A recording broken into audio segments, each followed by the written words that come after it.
Well, what I have to say is for these two, the rest of you can listen if you want.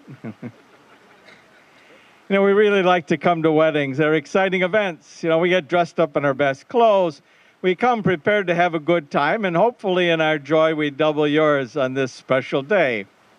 But weddings are relatively easy. Yeah, I know there's a lot of details, but the cast of characters, the time and the place, It's marriages that are tough. Marriages are tough.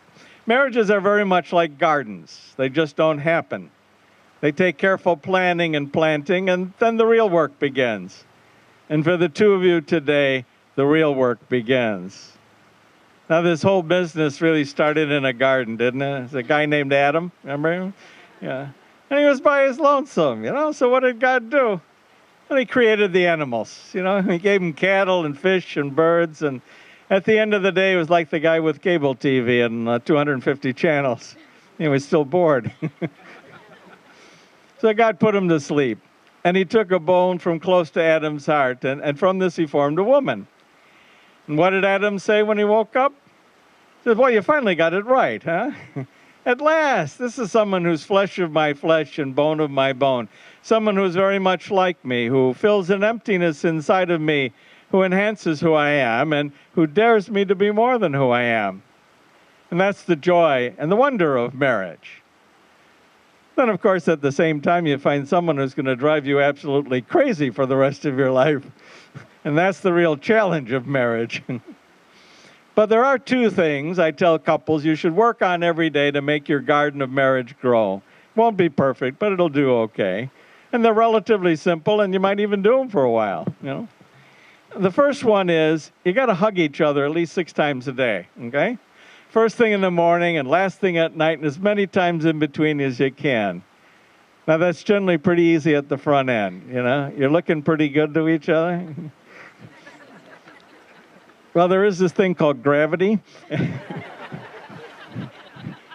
And glances over cocktails that look so sweet become far less appealing over shredded wheat, Kind of have to work at it, And hugging is very important because you can't lie with a hug. We tell each other what we think the other one wants to hear. But when you have each other in your arms, you're going to know if you're happy or sad or angry or tired or disappointed or not feeling well or a whole bunch of other things. And I think if you do it well enough and long enough, you'll get to the point where not only will you be able to complete each other's sentences, you'll be able to anticipate them because you'll have a good sense of where the other one is.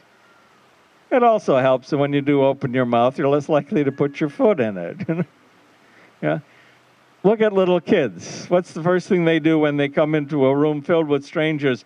But find somebody they know, trust, and love, and hang on to them for dear life. And you're saying to each other this day, I know, trust, and love you enough to marry you. Well, hang on to each other for dear life. We don't know what life's going to give us, so don't waste any of it. Be there for each other. Be present for each other. And then as you go through life, I want you to look at people who have been married a very long time. The grandmas and grandpas of the world.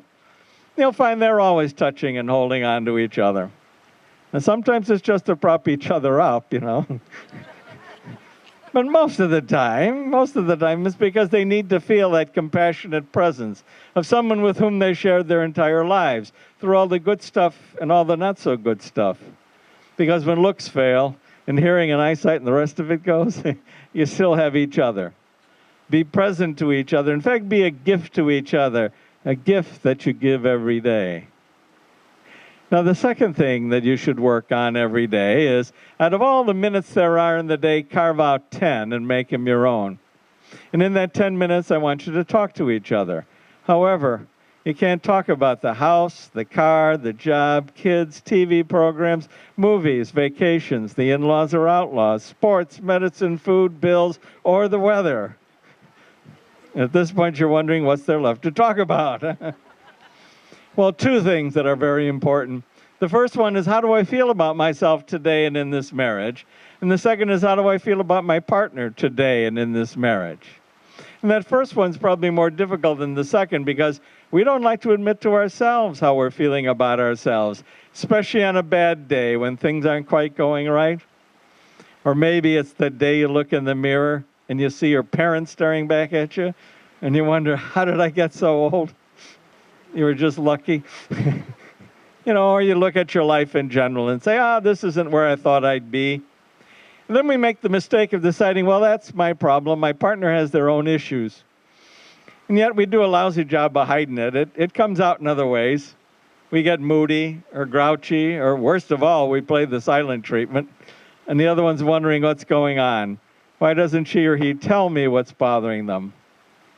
And when we're willing to take a chance and share from the deepest part of who we are, not just those things that make us feel good, but the things that make us feel uncomfortable or maybe even frighten us, that we learn to build trust. And trust is the foundation for a successful marriage. It's very difficult to build, easy to destroy. Take the time to build it well. Now, there's also wonderful things you found out about each other that led you to your decision to marry, right? Probably a few things you said, it'll be okay, I think I can live with that, Maybe he'll change or maybe she'll change, and that ain't going to happen.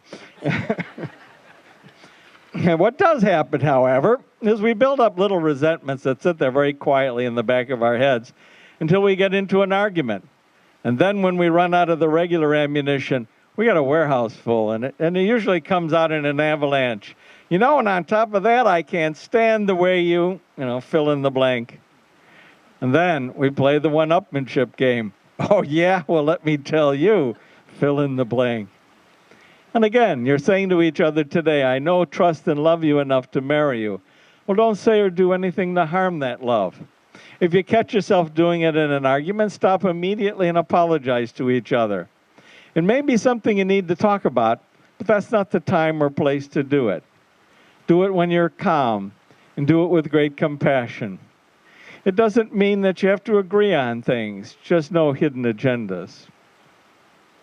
Now, just like Adam and Eve, there's a tree growing in your garden, and there's 2 fruit on it of which I want you to be mindful. The first one I call the take it for granted fruit. This isn't where you stop loving each other, but you forget to do the little things that make you special in each other's eyes. So don't wait for a Hallmark holiday to say I love you. Do it every day in little ways, in random acts of loving kindness. Treat each other special. Never stop dating. I want you to be able to see each other 5, 10, 15 years from now with the same eyes you see each other today, full of love, full of life, excited about your future. In fact, I want today to be the unhappiest day of your married life. I want every other one to be better, and they can be, but you have to work on it. It just doesn't happen. Takes a lot of hard work. The other fruit that dangles from that tree, I call the grass is greener on the other side fruit. And that's where you might wake up one morning and hit yourself to the side of the head and say, what the heck was I thinking about getting into this one? It could have been, it should have been, it would have been. And you either become very frightened we made some kind of a terrible mistake, or we look at it for what it usually is, a wake-up call to get back to the basics of our relationship. To be present to each other, to communicate with each other, to listen carefully, and to act in love. And when you can do those 4 things, your garden of marriage will grow well. Finally, you're never alone in your marriage. God planted his seed of love in each of you when you were born, and it blossomed and grew, and as you got to know each other, it was like 2 vines coming together. And the thing we know about vines is they're rather tenacious, and they support each other. And God, being the great gardener that he is, gives us all the nutrients for our vines to grow strong. He just doesn't take the weeds away.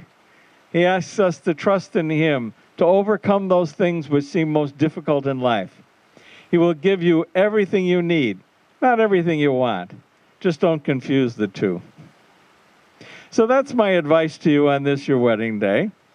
Now I'm going to ask you a couple of questions, and depending on how you answer them, it could be shorter ceremony.